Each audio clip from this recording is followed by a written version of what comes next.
Kumbhalgarh, the rise of valor and pride. Where the Aravali hills stand steadfast and immovable like silent sentinels, and the desert sands shimmer in the heat of the sun, there lies a land in the heart of Rajasthan, adorned with blood-stained sagas of valor and the roar of glory. This is the land of Mewar. On this sacred soil of Mewar, in the impregnable fort of Chittor, a boy was born who grew up to become one of India's mightiest warriors. The king of Mewar, whose name would echo through the ages like the clang of iron in every inscription of golden history. That great warrior's name was Sangram Singh, but he was immortalized in history as Maharana Sanga. This lion of Mewar was a ruler whose life became a symbol of courage, sacrifice, and an unwavering resolve to protect his people from the storms of conquest in 16th century India. This is the story of the beginning of his saga of pride, the tale of a powerful and mighty boy, forged by destiny, shaped by struggle, and crowned with glory. The saga of Maharana Sanga is the tale of a dawn that laid the foundation for the rise of a united, resolute, and collective Rajputana under a warrior king. It was the year 1482, though the exact date has often remained a matter of debate among scholars, as the hands of time and the scarcity of records have made it more mysterious. This is why, in the modern era, some fools have even fabricated baseless and bizarre tales. But for those who seek, finding it has not been so difficult. The inscription of Kumbhalgarh, an ancient witness to Mewar's glory, points to the auspicious alignment of stars that marked his birth. His birth was that divine sign, carrying within it the promise of greatness. Sangram Singh was born to Rana Raimal, the 49th ruler of the Sisodia dynasty, and Ratan Kumar, a princess of the Jhala clan of Halwan. His mother's lineage was a bearer of the indomitable martial spirit of Gujarat's Rajput.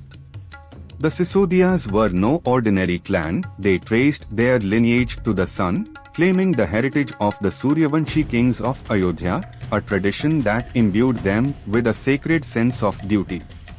Their capital, Chittor, was not just a fort, it was a symbol of Rajput resistance, its towering walls rising from the plains to challenge the skies. Rana Sangram Singh was the third son of Rana Raimal Singh and the grandson of Maharana Kumbha. But his place of birth placed him behind his elder brothers, Prithviraj and Jagmal, in the line of succession. In the royal court, where the throne was both an honor and a burden, this birth order pushed him toward obscurity. Had his personality not been extraordinary, he might have remained a mere footnote in Mewar's history, but destiny had something else written for him. Sangram Singh possessed a distinct brilliance. Courtiers whispered that this boy seemed born for war. His tiny hands gripped a wooden sword with such resolve that it was hard to guess his age. His eyes, one of which would soon be lost, shone like the desert sun. The stories of his grandfather, Rana Kumbha, a warrior king, echoed in his ears like lullabies. Maharana Kumbha had fortified Mewar with impregnable forts like Kumbhalgarh and enriched its culture with poetry and architecture. His tales of victory over the sultans of Malwa and Gujarat were not mere history for Sangram, they were a challenge, a legacy he had to uphold. But the circumstances and era into which he was born were far from peaceful. By the end of the 15th century, northern India had plunged into a vortex of unrest. The weakening grip of the Sayyid dynasty and later the Lodi dynasty's Delhi Sultanate kept a greedy eye on the Rajput kingdoms. Meanwhile, in the west, the Gujarat Sultanate was restless, its rulers eager to expand their dominion. In the south, the Malwa Sultanate simmered with ambition, its borders touching Mewar's. Chittor stood like a defiant island in a sea of enemies. Its rulers were bound by an unwavering rule, to answer every challenge with iron and blood. For the Sisodia Empire, retreat was unthinkable. For a Rajput, death was preferable to dishonor. The flames of Johar, the self-immolation of their women, were a silent testament to their resolve. Maharana Sangram grew up in this harsh environment. The clash of swords and the cries of warriors were as familiar to him as the songs of poets echoing was not spent in the kind of luxury typically associated with a king's son. According to Rajput tradition, the training of princes to become warriors began as soon as they could walk. Living in Mewar, Kumar Sangram was no exception. Under the guidance of seasoned warriors, he mastered swordsmanship, spear throwing, and horsemanship. Mewar's sandy terrain became his training ground, where he forged his body and mind against the harshness of nature. His horsemanship was innate. His lean frame concealed a strength that would one day bring foes twice his size to their knees. Poets wove his early exploits into songs, how, as a boy, he brought down a wild boar on a hunt, his hands stained with blood, his laughter resounding amid the cheers of his companions. These tales, though perhaps embellished with time, still paint the image of a prince who stood unshaken amidst danger. Yet the danger was not only from without, it breathed within the walls of Chittor as well. The Sisodia court had become a den of conspiracies, where a bloody game played out between ambition and loyalty. Kumar Sangram's father, Rana Raimal's reign, was fraught with family strife, born from succession disputes following Rana Kumbha's death. Kumar Sangram's elder brother Prithviraj was the clear heir, a fiery warrior whose temper matched his sword. The middle brother, Kumar Jagmal, nursed his ambitions, his envy working like a silent poison. Kumar Sangram was caught in this web of sibling rivalry, his position in the royal hierarchy uncertain yet decisive in conflict. Perhaps a misstep in a hunt or a tragedy in battle, in one such moment, Mewar's politics faced a calamity. A sword, wielded by a brother or a close kin, struck its mark, and Kumar Sangram's left eye was lost forever. This wound became the first mark of his life, a symbol of the violence that would color his destiny. Yet he bore this injury with such endurance that people were left astonished. Where others might have faltered, he grew stronger. His one-eyed gaze became a symbol of his unwavering resolve, but not the last.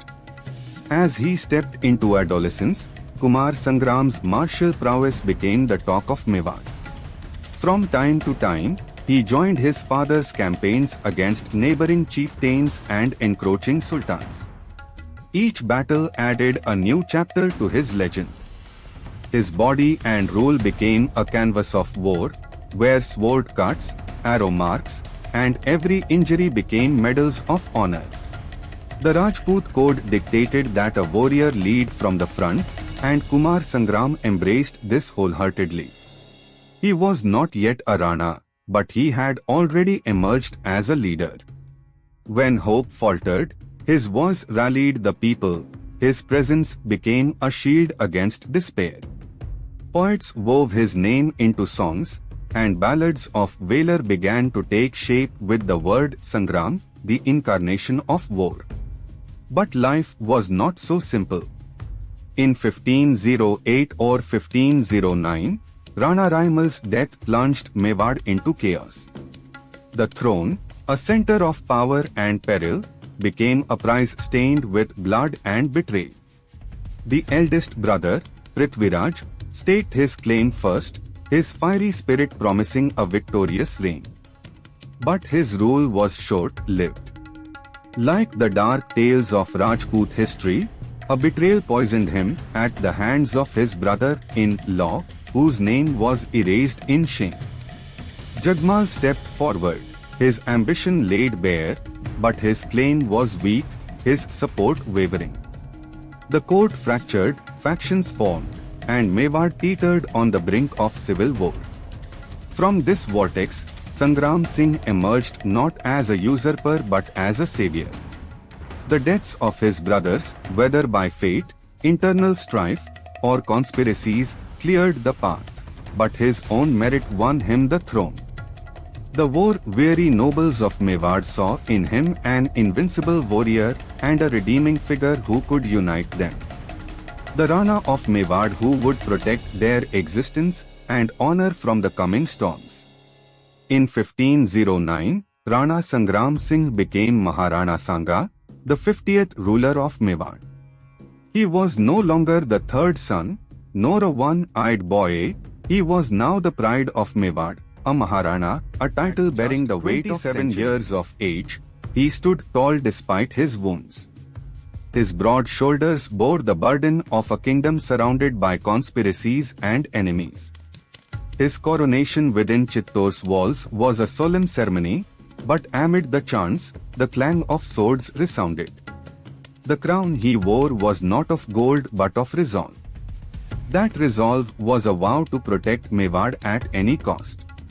As he gazed at the horizon from the ramparts, his single eye saw not only the land of his ancestors but also the future he would forge. That morning of his reign began, heralding the rise of a warrior whose name would echo across India in times to come. This was just the beginning. His battles against sultans, invaders, and even allies would test his courage in ways unimaginable. His body would break, his dreams would waver, but his spirit would remain unyielding. A flame that no enemy could extinguish. This was Rana Sanga, the Lion of Mewar, and his saga had only just begun.